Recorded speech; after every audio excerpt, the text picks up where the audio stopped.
Salut la compagnie, j'espère que vous allez bien et bienvenue à toutes les personnes qui arrivent aujourd'hui sur cette chaîne. Je m'appelle Mélanie et je vous propose du contenu autour de la cuisine végétale depuis de nombreuses années. Mon but, c'est de vous faciliter la cuisine au quotidien si vous êtes déjà végétalien ou végétalienne, si vous avez envie de végétaliser votre alimentation. Je vous explique tout ça en pas à pas avec des recettes, des tutos, des dossiers, que ce soit sur YouTube ou sur mon blog également. Aujourd'hui, on va parler du tofu. Qu'est-ce que c'est? Où est-ce qu'on le trouve? Comment on le choisit? Et comment on le cuisine? Le tofu, c'est un aliment qui est très mal connu encore aujourd'hui en France, à part dans le milieu de la véganie, et Dieu sait que les médias s'attachent vraiment à lui donner une image très négative. Donc aujourd'hui, je vais vous donner un maximum d'informations pratiques pour que la prochaine fois que vous ayez envie d'essayer une recette de tofu, ou que vous tombiez comme ça par hasard au détour d'un rayon face à un bloc, vous ne soyez pas complètement perdu. Donc déjà, qu'est-ce que c'est que le tofu? Le tofu, c'est un aliment qui est réalisé à partir d'une légumineuse qui est la fève de soja. Le soja, évidemment, si vous ne mangez pas végétarien, vous en avez sans doute entendu parler comme la plante qui est responsable de toute la destruction de l'Amazonie. Il faut savoir que le soja que l'on cultive en Amazonie, c'est du soja qui est essentiellement à destination du bétail. C'est l'aliment qui nourrit le bétail. Le soja que l'on utilise dans l'alimentation végétale, végétarienne, mais pas que, parce qu'il y a de nombreux plats dans le monde où on va cuisiner du tofu avec de la viande ou avec du poisson, notamment dans les cultures asiatiques. Et bien, ce soja-là, ça représente une toute petite quantité du soja qui est cultivé. Le soja que l'on va trouver dans notre alimentation en France, notre alimentation directe, le tofu, les simili, les produits transformés, vient de soja français cultivé en France ou de soja européen.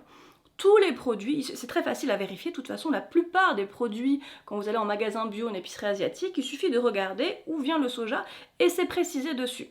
Donc le fameux mythe comme quoi les végétariens et les véganes sont responsables de la déforestation en Amazonie porte bien son nom, c'est un mythe. Nous n'avons rien à voir avec ça. Bien au contraire, les personnes qui vont manger des animaux, eh bien ces animaux-là ont été nourris avec du soja qui pousse de l'autre côté de l'océan Atlantique. Pour revenir à notre soja, c'est donc une légumineuse de la même famille que les lentilles, les haricots rouges, les haricots blancs, les pois, les fèves. Le soja est une fève.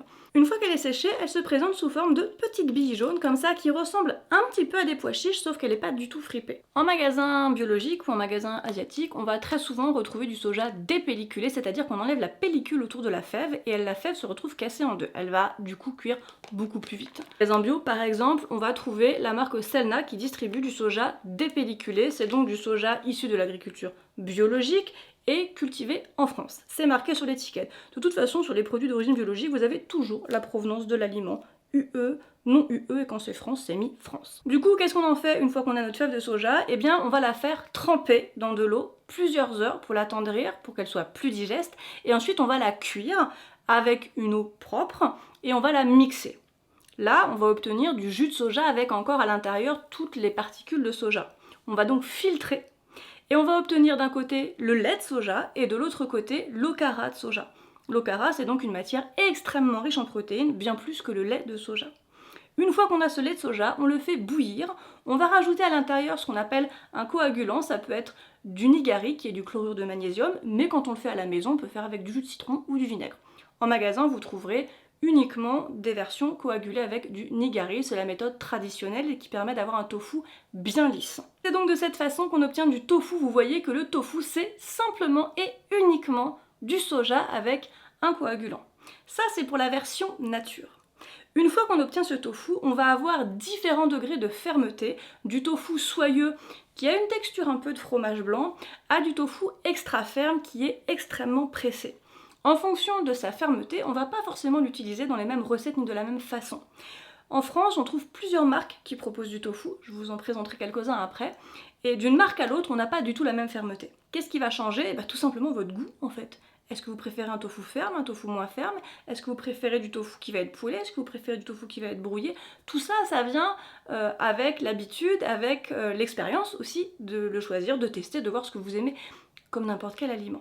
Le gros avantage du tofu, c'est que comme c'est un produit brut, c'est un produit qui est très économique. Où qu'on l'achète, que ce soit en magasin bio, en épicerie, en discount, c'est toujours un prix au kilo qui est extrêmement intéressant pour une portion de protéines qui est là aussi extrêmement intéressante. En fonction de la façon dont il va être pressé, plus le tofu est ferme, plus le tofu est riche en protéines parce qu'on lui aura enlevé de l'eau. Donc ça aussi, c'est à prendre en compte quand on veut l'acheter. L'autre énorme avantage, c'est que c'est un produit qui est nutritionnellement extrêmement intéressant. C'est riche en protéines, même si c'est pas le produit le plus riche du règne végétal, c'est très riche en protéines. C'est très riche en calcium, et c'est encore plus riche en calcium quand il est aussi coagulé avec du calcium. C'est aussi ce qui peut orienter le choix de l'achat d'une marque plutôt que d'une autre. C'est un produit qui contient peu de glucides, ça aussi c'est bien parce que ça permet d'avoir des repas copieux sans rajouter énormément de glucides, de pas déséquilibrer la journée, parce qu'il est vrai que quand on veut adopter une alimentation végétalienne, de très nombreux aliments du règne végétal qui sont riches en protéines le sont aussi en glucides. Je pense notamment à toute la famille des légumineuses, toute la famille des céréales. Donc de manger du soja, des produits à base de soja, c'est pas le seul, mais de manger des produits à base de soja, ça permet aussi de pas non plus exploser ce ratio de glucides dans la journée. Je vous donne pas cette précision par rapport à un éventuel régime minceur, pas du tout. Hein. Simplement dans l'idée de bien équilibrer ses repas, moi je trouve que c'est toujours intéressant d'avoir plusieurs alternatives. Et on va pas manger du tofu tous les jours parce que c'est bien de varier. C'est bon à savoir que le tofu fait partie de ces aliments de la cuisine végétale qui contient très peu de glucides. Il contient un petit peu de lipides, mais ce sont de bons lipides. Ce ne sont pas des oméga 6 qui ont tendance à être largement surreprésentés dans notre alimentation. Donc là aussi, c'est un très bon point. Mais c'est aussi un aliment qui va être riche en potassium, en magnésium, qui va apporter du fer. Honnêtement, il n'y a aucun point négatif avec le tofu. C'est un aliment versatile, économique, nutritionnellement très intéressant que l'on trouve à peu près partout maintenant. Voilà, s'il y a des choses à retenir, c'est que le tofu, c'est un aliment qui est fait à base de soja, qu'on va trouver du tofu soyeux, qui est du tofu crémeux, du tofu ferme, du tofu mi-ferme, du tofu extra ferme. Ça, ce sont les versions nature que l'on trouve partout. Aujourd'hui, gros point positif, c'est qu'on trouve également de très nombreux tofu qui sont déjà parfumés, prêts à cuisiner. On va avoir par exemple le tofu rosso qu'on trouve en magasin bio, mais aussi de plus en plus de marques commencent à le développer en ligne sous forme de produits secs, qui est un tofu parfumé avec de la tomate, des carottes, des olives, des oignons, de l'ail, qui est vraiment hyper bon à manger chaud ou froid. On va trouver des gammes de tofu lacto-fermenté, donc là c'est vraiment la fève qui est fermentée à la base et qui donne un goût très particulier au tofu. Personnellement, j'aime énormément ces tofu, mais ça peut surprendre la première fois qu'on les mange. Là aussi, on va en trouver au tamari, aux olives, à l'ail des ours, à la tomate, vraiment beaucoup de sortes différentes. Les tofu fumés sont, à mon avis, les tofu les plus faciles à appréhender quand on n'a jamais mangé de tofu parce qu'ils sont extrêmement bons. Ça permet aussi de retrouver des saveurs fumées qu'on pouvait apprécier dans la cuisine carnée, et ce sont des produits là encore qui se mangent froid ou chaud et qui sont extrêmement bons. On trouve également dans une catégorie de budget un petit peu plus élevé des petits filets de tofu comme ceux-ci qui sont des filets prêts à l'emploi également. Il suffit d'ouvrir le paquet, de le coller dans une poêle chaude, de le retourner et c'est terminé. Là aussi on va trouver des filets de tofu parfumés à plein de parfums différents et c'est vraiment formidable quand on a envie d'un produit goûteux, facile à l'emploi, nutritionnellement très intéressant et qui se cuisine rapidement. Je vous ai expliqué que dans la gamme des tofu nature, on va trouver différents degrés de fermeté, du tofu pas du tout pressé qui est le tofu soyeux au tofu extra ferme. Dans les tofu soyeux, on a deux catégories, donc on va souvent en trouver en petites barquettes comme ça au rayon frais. Ça a vraiment une texture de flan.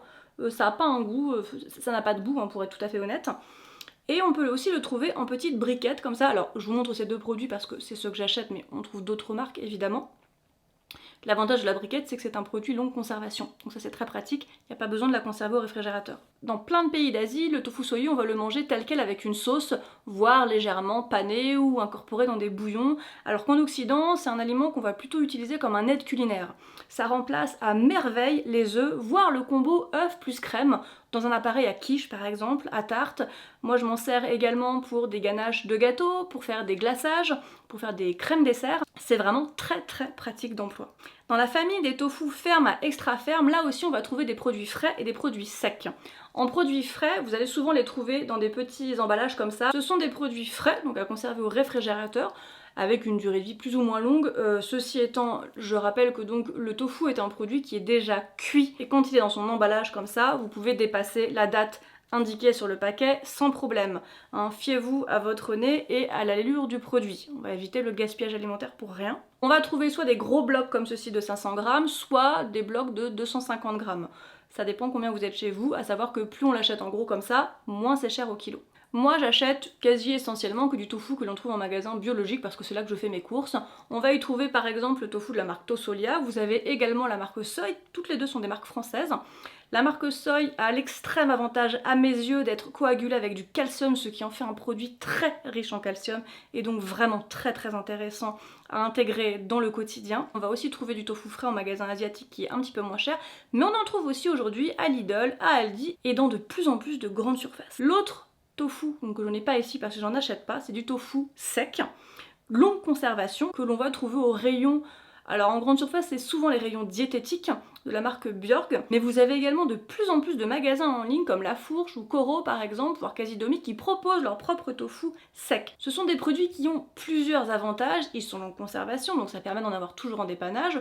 Ils sont déjà parfumés, pour la plupart on en trouve du nature, mais on en trouve aussi de plus en plus du fumé, voire du rosso. L'inconvénient à mes yeux, c'est que ce sont des tofus souvent qui sont un peu plus secs. Et malheureusement, le tofu sur lequel tout le monde tombe en grande surface, c'est le tofu de la marque Björg qui au demeurant fait des produits extrêmement sympas à côté. Mais alors ce tofu, c'est un mystère total, savoir pourquoi il se vend encore, parce que vraiment, il n'est pas bon du tout. Alors c'est un peu toujours une private joke dans le milieu de la véganie, parce que on a tous acheté ce tofu en se disant « Qu'est-ce que c'est que ce truc? Jamais de la vie je vais en manger !» Et effectivement, c'est un tofu sec, donc qui n'est pas juteux, qui a une texture de semelle, et qui n'est pas franchement très bon. L'avantage, c'est qu'on le trouve partout. Donc si vous n'avez que ça près de chez vous, il y a toujours moyen d'en tirer quelque chose, mixé, brouillé en farce, avec un max d'épices, un peu beaucoup de crème. Voilà, on va s'en sortir. Mais si c'est votre seule expérience de tofu, ne vous arrêtez pas là. Je vous assure que c'était le step du bas et qu'après, il y a vraiment tout un monde merveilleux qui va s'ouvrir à vous en achetant d'autres produits. Je pense que j'ai fait le tour de la présentation du tofu, donc aujourd'hui vous pouvez en trouver quand même dans de très nombreux endroits, que ce soit en grande surface, en magasin discount, en épicerie en ligne, en magasin asiatique, en magasin biologique, on en trouve vraiment beaucoup et comme je vous le disais, l'avantage c'est que ce n'est pas un produit à consommer dans les 3 jours, que ce soit un produit sec ou un produit frais, ça reste un produit semi à longue conservation. Donc n'ayez pas peur lors de vos prochaines courses de prendre un bloc ou deux et de vous lancer. Ça c'est la partie qu'on attaque après. Je commence par quoi quand j'achète du tofu? Alors en fait, le tofu nature n'a pas de goût, ou très peu. Vraiment, c'est très léger. Par contre, l'avantage c'est qu'il va absorber tout ce que vous lui donnez. En plus d'avoir une bonne texture, une bonne mâche en bouche, ça c'est quand même franchement chouette. Mais ce côté, j'achète un produit que je dois cuisiner, ça peut rebuter beaucoup de personnes, alors que quand on y réfléchit, il y a quand même très peu de produits qu'on va acheter brut et qu'on va manger brut. Ça n'arrive pas franchement beaucoup, hein. À moins d'ouvrir une conserve, même si actuellement vous mangez de la viande et du poisson, c'est rare que vous le colliez dans la poêle et que vous le mangez juste comme ça. Et ben le tofu c'est pareil en fait. Ça peut aller de recettes super rapides à des recettes beaucoup plus longues, mijotées, à des recettes farcies au four, à des recettes comme les filets que je vous ai montrés qui se collent dans la poêle et qui 3 minutes après sont dans votre assiette. Donc il y a vraiment un éventail de possibilités qui est très large. Si j'avais vraiment deux recettes spéciales pour débuter avec le tofu, si vous n'en avez jamais cuisiné ou si vous avez eu des expériences vraiment désastreuses, ça serait la première, les lardons de tofu fumé. Vous achetez un bloc de tofu fumé, vous le transformez en petits lardons, vous aurez tous les liens en dessous de la vidéo hein, pour les recettes, et vous le mélangez avec des spaghettis, avec du riz, avec une poêlée de haricots verts. J'ai envie de dire, avec quoi mangez-vous des lardons d'habitude? Et bien vous faites la même chose avec des lardons de tofu. La texture évidemment n'est pas tout à fait la même, mais vous allez voir que ça a un goût franchement délicieux. On a la même mâche en bouche et ce petit goût fumé là, c'est vraiment hyper bon. La deuxième recette, qui est à mon avis la plus facile, c'est de réaliser du tofu brouillé. Pour ça, vous allez acheter un bloc de tofu nature, ferme, mi-ferme, peu importe. Vous allez l'écraser entre les mains et on va le faire revenir à la poêle avec du curcuma, de l'ail, du sel, de l'huile d'olive et du poivre si vous aimez. Et on va rajouter un filet de crème à la fin. Et on obtient une brouillade hyper bonne en 5 minutes. Ça c'est une recette ultra facile qui a l'avantage d'être vite prête et qui se conserve très bien. Par exemple ici on en fait souvent une grosse quantité et on va en manger le lendemain, voire au petit déjeuner, parce que moi je prends un petit déjeuner salé. Donc ce sont vraiment les deux recettes, je trouve, pour débuter, qui sont très faciles, qui ne requièrent aucune compétence en cuisine. Et je vous garantis que quand vous aurez mangé ces deux recettes, vous vous direz « Mais en fait, c'est bon le tofu, puis en plus c'est facile !» Et après, si vous avez envie d'aller plus loin, je vous mets d'autres ressources dans la barre d'infos pour apprivoiser un peu la bestiole. Si cette vidéo vous a plu, si ça a pu vous permettre de dédramatiser un peu le sujet et de vous dire bah finalement je vais réessayer ou je vais essayer tout court, n'hésitez pas à me laisser un petit pouce. Si vous avez la moindre question, évidemment vous la laissez en commentaire, j'y réponds toujours et je vous dis à la prochaine. Ciao!